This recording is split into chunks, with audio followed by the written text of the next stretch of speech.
Once again, a blessed morning to everyone. Magandang umaga po sa inyong lahat. A blessed morning.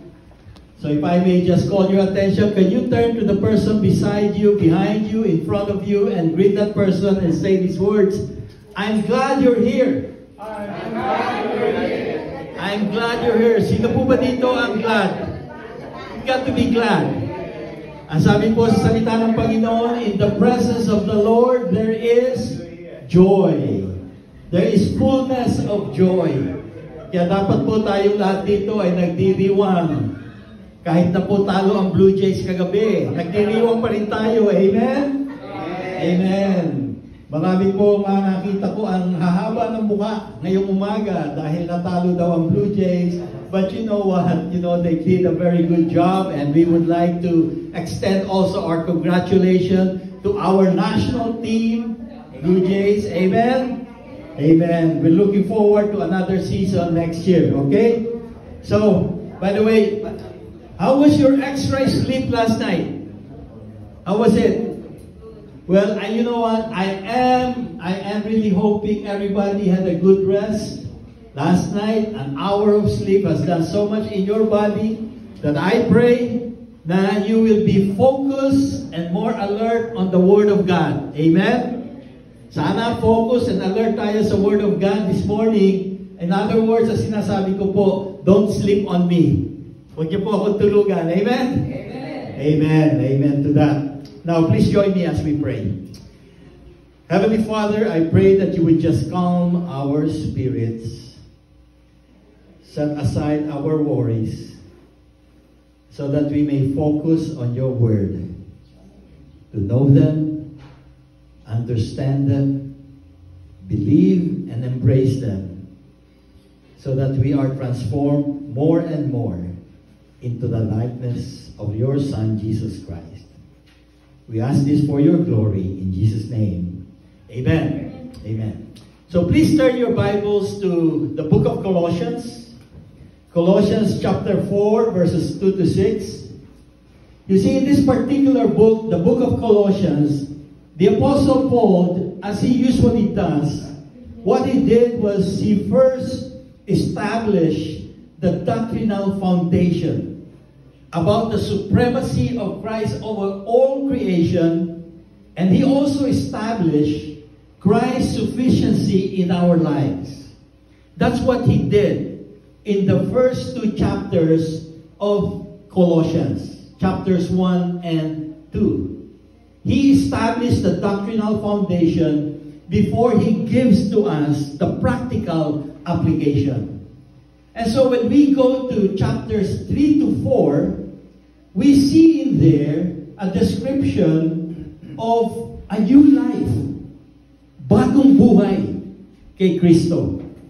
For example, in chapter 3, verses 1 to 2, there, he shows us that a new life in Christ means setting our minds on the things above where Jesus Christ is, and not setting our mind on things below. As Christians, as believers, we have now to set our minds on things above. And then if you go to verses 5 to 6 of chapter 3, he also shows us that a new life in Christ means we put to death the sinful desires of the flesh. So altogether, what the Apostle Paul is saying to us here is that in our new life in Christ, Jesus Christ is the center of it all. Siya po ang pinakasentro ng ating buhay. And so this morning, we are going to look at another aspect of what a new life in Christ looks like. So please note of this one. A new life in Christ means a compelling desire to share to others the gospel of Christ.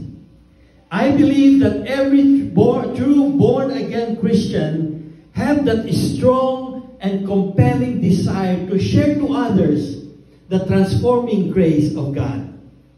We call this lifestyle evangelism. And so this morning, with the time that we have, we will be looking into some aspects of fruitful evangelism, or how we can have a gospel impact on others.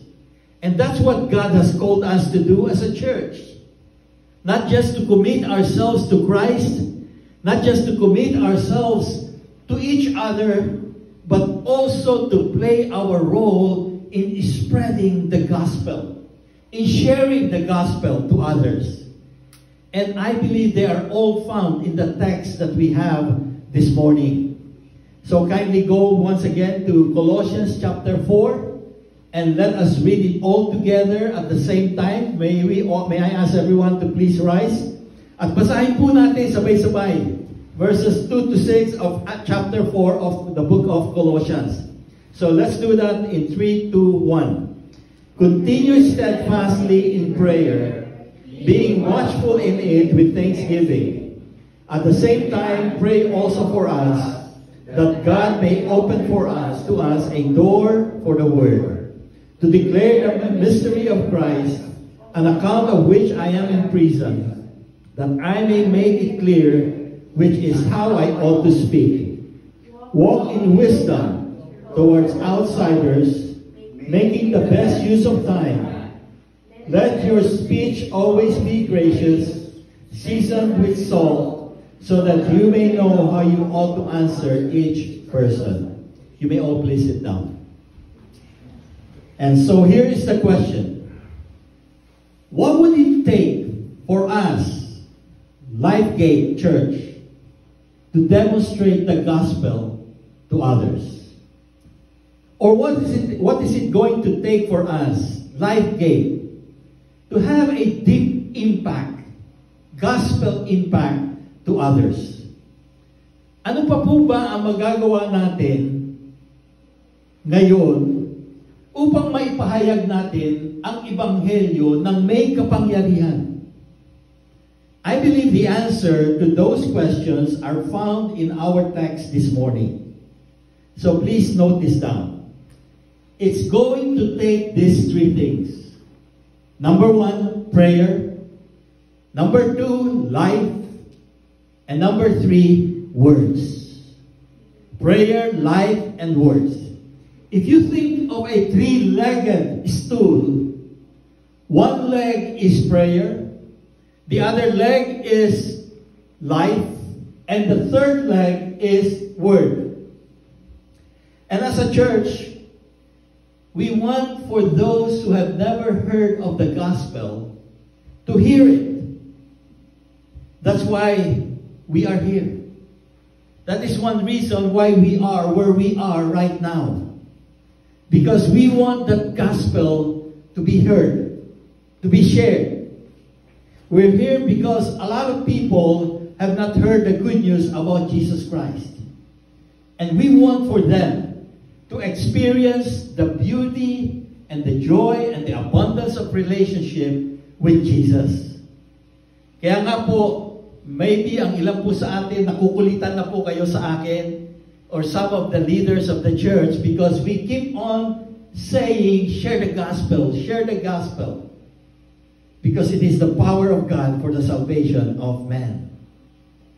And as a part of our mission statement as a church, di po ba ang sabi po natin, to know Jesus and make Him known. And we will keep repeating that and repeating that and repeating that. To know Jesus and make Him known. So that we would know what role we have in this body. You are part of something big. You are part of sharing the gospel to everyone. Kahit na po nag-greet lang kayo, kahit na po nandoon po kayo sa tech, kahit na po kayo tech support, or you're playing the drums, or you're playing the bass, you are part of something bigger in this church. You have a role. Meron po kayong role. Kaya nga po, palagi po natin sinasabi, why do we do what we do? Because of this, to know Jesus and make Him known. Ano po ang sabi ng Panginoong Jesus? Ang sabi po niya, go therefore and make disciples of all nations. Ayun po ang role natin. But the question is this, how do we do that? How do we share the gospel in a community where many seem to be resistant? They're not open to Christianity. Bakit ko po nasabi yun? Let me ask you a question. When you came here in Canada, Windsor in particular, have your workmates ever asked you, what church do you go to? Did they ever ask you that? Or what about your supervisor? Your supervisor, did your supervisor ask you, what church do you attend? Or people that we meet outside, did they ever ask you, Brother Bong, anong church ka nagpupunta? Did they do that? You know, the problem is this. We live in what many call the post-Christendom culture.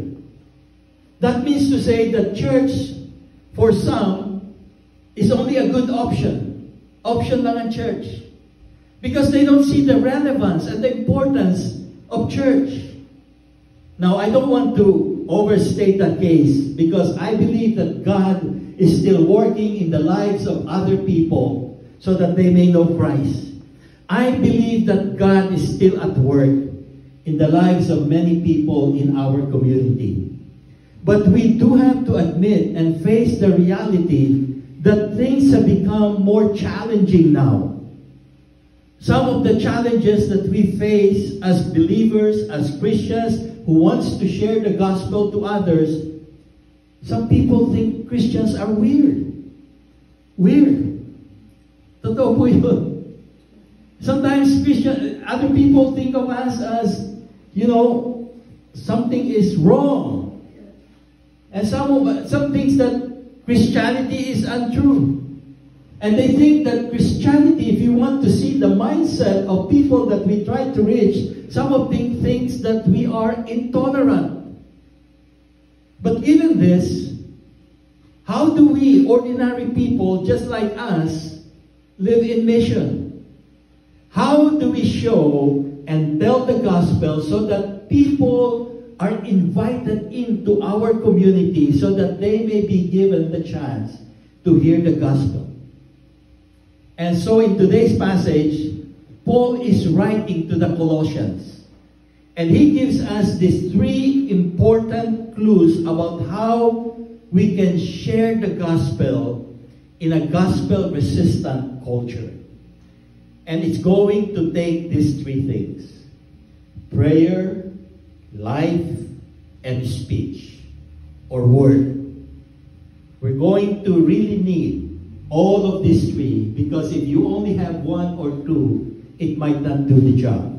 So let's look at each one. First, it's going to take prayer. Can you say that with me? Prayer. Prayer. It's going to take. For us to be able to show and tell the gospel to others, it's going to take prayer.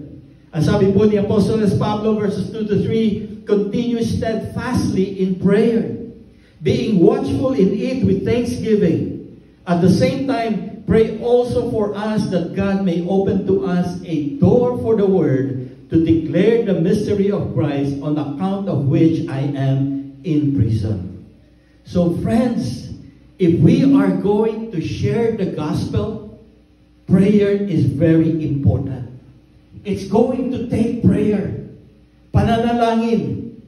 A Christian author writes this: what opens the door again and again is prayer. If ever we think that we can do what God wants us to do without prayer, we're being delusional. Importante po sa evangelism ang prayer.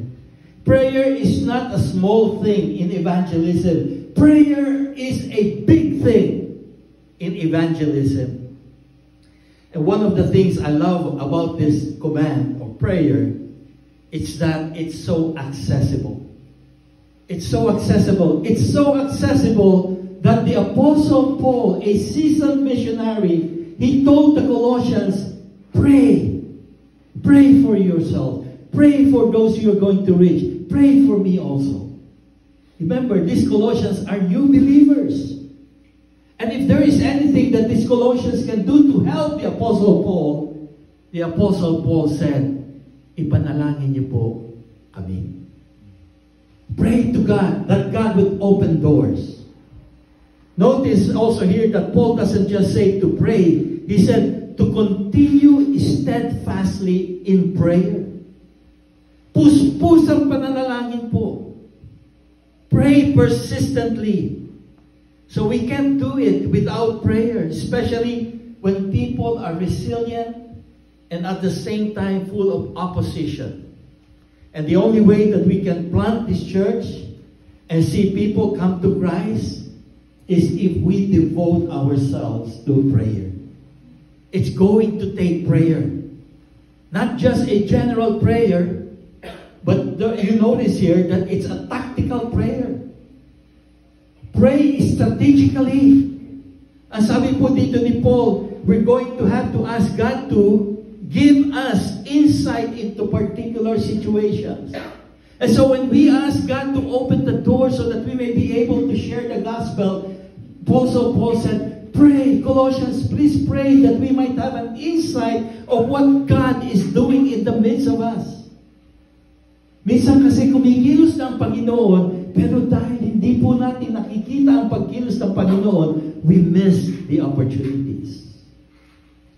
That's why he said, it's not only just a general prayer, we have to pray strategically, tactically.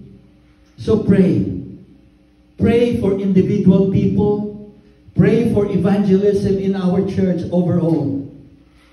May nakita na po ba kayo? Do you have somebody that whenever he goes to an coffee shop, he prays that, Lord, lead me to somebody where I can share the gospel with. Amen? Yung po ba lagi ang panalangin natin? Pagkakapag tayo ay nagpunta ng mall, pagtingin natin sa mga tindahan, ay, ang gaganda, ang gaganda. Why don't we do it this way? When we go to the mall, just pray. Pray to God. Pray, and say, Lord, send somebody where I could share the gospel to. Amen? It's going to take prayer. Because prayer is essential. But prayer is not everything. What is it going to take to show and tell the gospel to resistant people? Prayer is one, but something else. Number two, it's going to take our lives. It's going to take our lives. Look at verse 5. And here's what Paul writes. Walk in wisdom toward others, making the best use of time. Do you know when the Apostle Paul writes, walk in wisdom, he's referring to the way that we live our lives. Kung papaano po tayo namumuhay. Paul is talking about lifestyle evangelism. And he tells us that our lives should be compelling demonstration of the gospel. And Paul was telling us that the way that we live, our lifestyle, should be marked by wisdom towards outsiders. And Paul wants Christians, Christians are a minority in this environment. He wants us to engage others effectively in proclaiming the gospel. And he was talking to ordinary Christians. Hindi po ito yung mga super intellectuals Christians. Ordinary Christians. They said that we should be able to relate to others and demonstrate to others what it means to follow Jesus Christ in our daily activities. Yung pamumuhay po natin bilang Kristiyano. They demonstrate the life-changing power of Jesus to others. So that then they see our lives, they would have to ask, what happened to you? What happened to you, Brother Danny? Dati puro ka sigarilyo, ang bunganga mo, masyado pero ngayon nagbago na. Ano na ang nangyari sa iyo? We live a life that is different from the way that the world sees how it should be lived. Because we are living for the glory of God. We are living with gospel intentionality. Lifegate Church, as people of ministry, we are called to live everyday life with gospel intentionality. We need to be able to show what it looks like to follow Jesus in the normal stuff of life. The day-to-day activity. Yung mga ginagawa po natin araw-araw. And you know, if we can only identify those activities or rhythms of life and train ourselves to engage in them in light of the gospel with the purpose of making disciples, then we would be better disciples for Jesus Christ. What are those activities that we can train ourselves to be evangelists? Eating. Naniniwala po ba kayo doon? Naniniwala po ba kayo doon? Eating. It doesn't cost you much to invite somebody to have coffee with you, right? Unless you go to Starbucks. So don't eat alone. If you're going to the mall, invite somebody to be there. If you see somebody in there, buy him a coffee.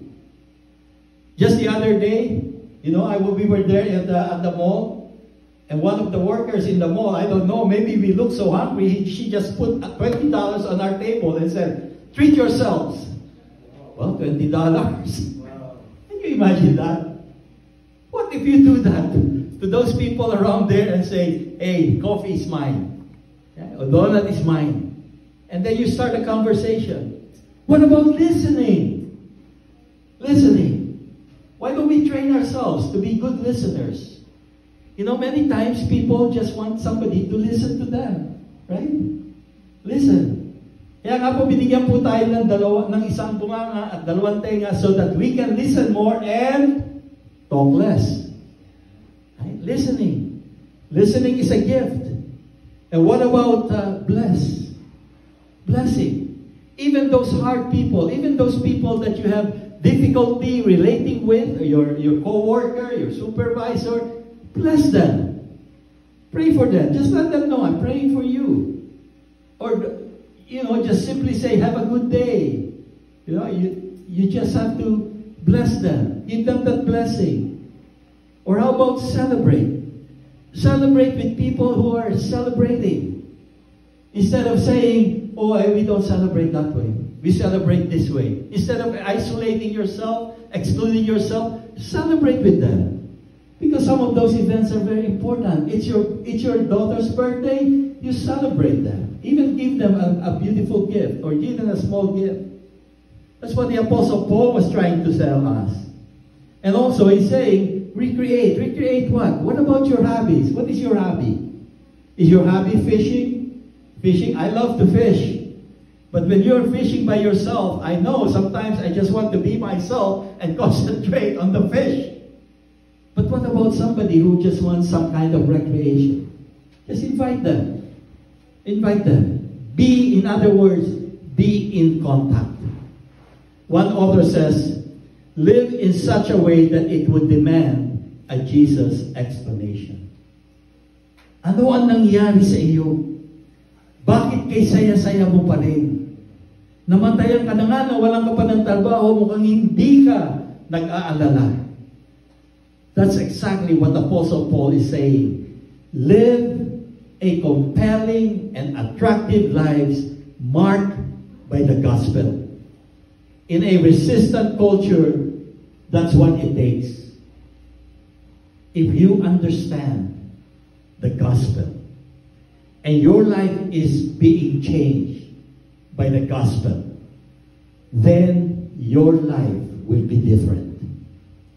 If you eat with others, really listen to others as you listen to the Spirit, if you bless your enemies, and if your life is marked by humility and joy, then it will stand out. Your life will demand a Jesus explanation. Bakit kakanta ka ng pagkanta ng makalangit at umiiyak ka? Bakit? You are crying with joy. Naalala ko, nung ako'y tumanggap sa Panginoon, umiiyak po ako. But it's a cry of joy. Kung umaawit tayo at sumasamba tayo sa Panginoon, and we are crying for joy. Because all the burden has been lifted up. Naibigay po natin lahat ng ito sa Panginoon. What's it going to take to show and tell the gospel to resistant people? Pray now and then live your life with gospel intentionality. But there's one more thing that Paul tells. It's this one. It's going to take our words. Words. Colossians 4 verse 6 says, "Let your speech always be gracious, seasoned with salt, so that you may know how you ought to answer each person."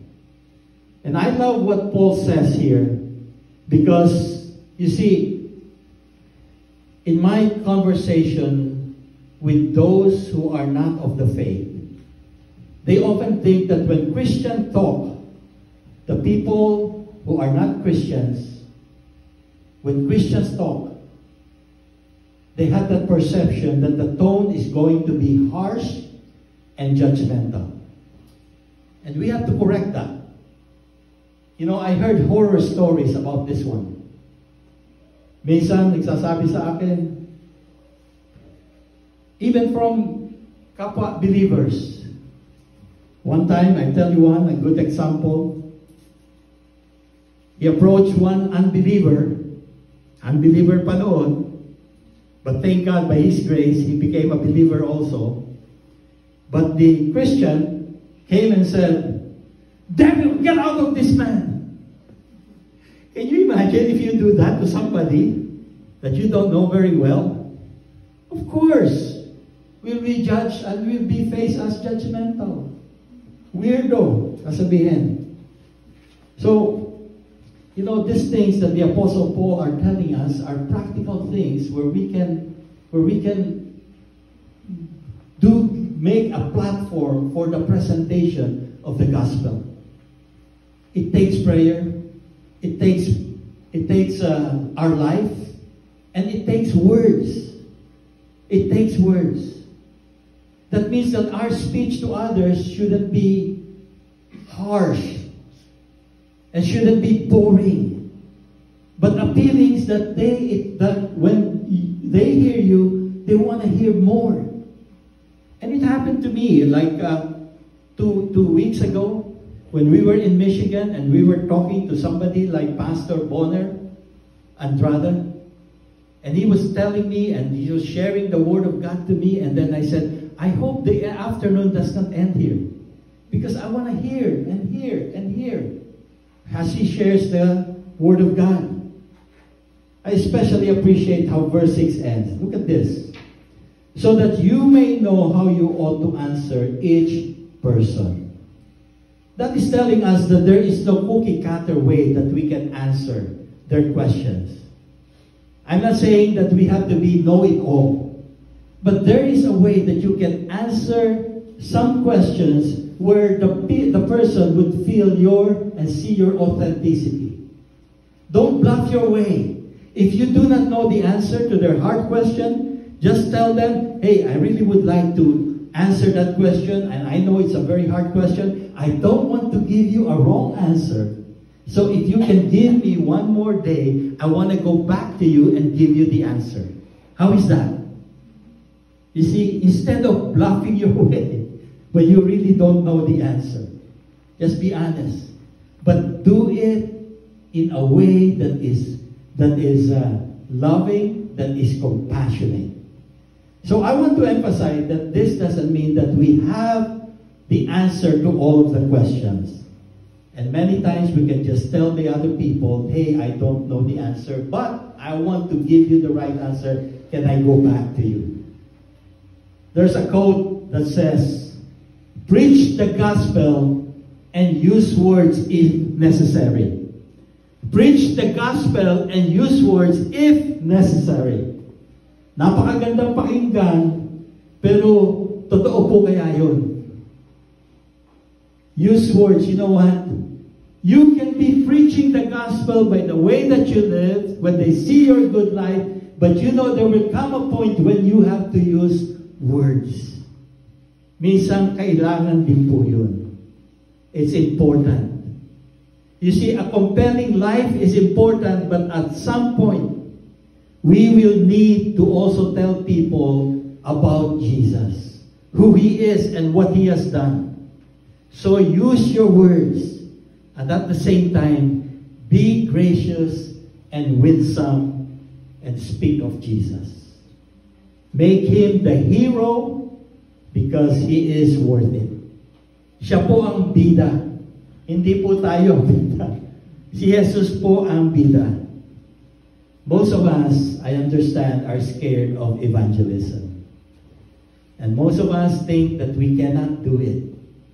Not only that, but we are also overwhelmed in a culture that seems to be very resistant, even hostile sometimes, to our message. But you know what? This passage that we have here this morning, it gives me hope.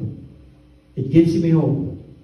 Because when the Apostle Paul wrote this letter, he wrote it in a setting that was even hostile to Christians back then. Let us remember that when the Apostle Paul wrote this, he was in prison for the gospel.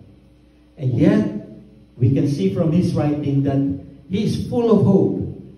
He writes to a group of new Christians, and he is full of hope that they will be able to share the gospel effectively. Mga bagong Kristiyano po ito. And yet the Apostle Paul is hopeful and he is confident that these new Christians will be able to share the gospel to others. What is it going to take to show and tell the gospel to resistant people? It's going to take these three things: prayer, life, and words. It may take time, but with God's help, we can do it. You see, God uses ordinary people like us. In fact, there is a finding that many of those gospel conversations are not carried out by the professionals or even by the missionaries. They are carried out by the rank and file, just like you and me. Those gospel conversations, they are most often done by ordinary people like you and me. And so as a church, we want to go deeper in the gospel, deeper into the community, and also at the same time, further in our mission to spreading the gospel. It shouldn't be complicated. This is as accessible for all of us, and yet it is deep enough that we may be able to do it for a long, long time until He comes. You see, God wants us to use us in a resistant culture to spread the gospel. So I want us to ask you to apply this today. Pray. Who can you pray for?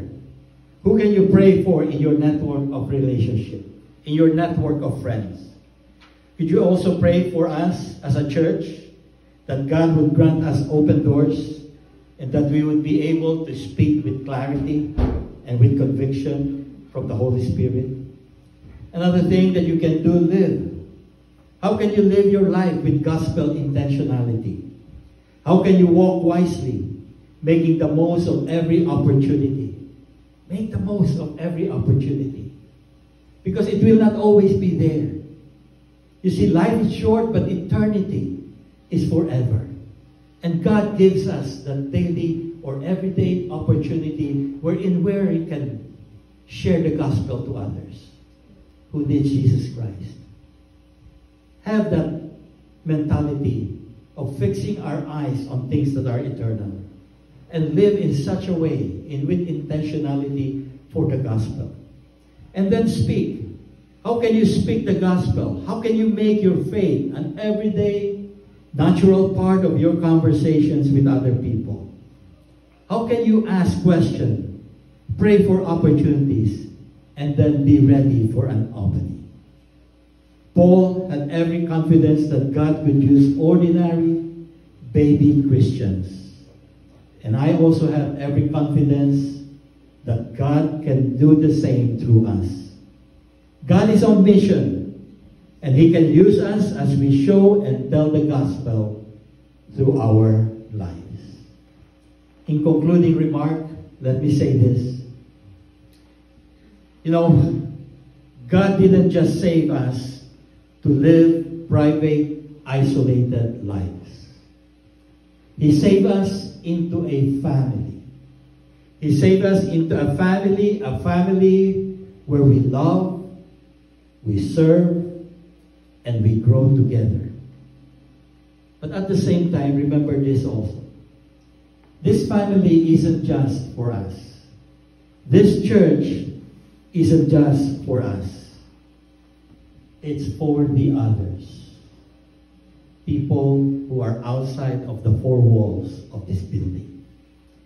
The gospel calls us to pray persistently, live wisely, and speak graciously so that others might see the beauty of Christ in us and experience the transforming grace of surrendering your life to Jesus.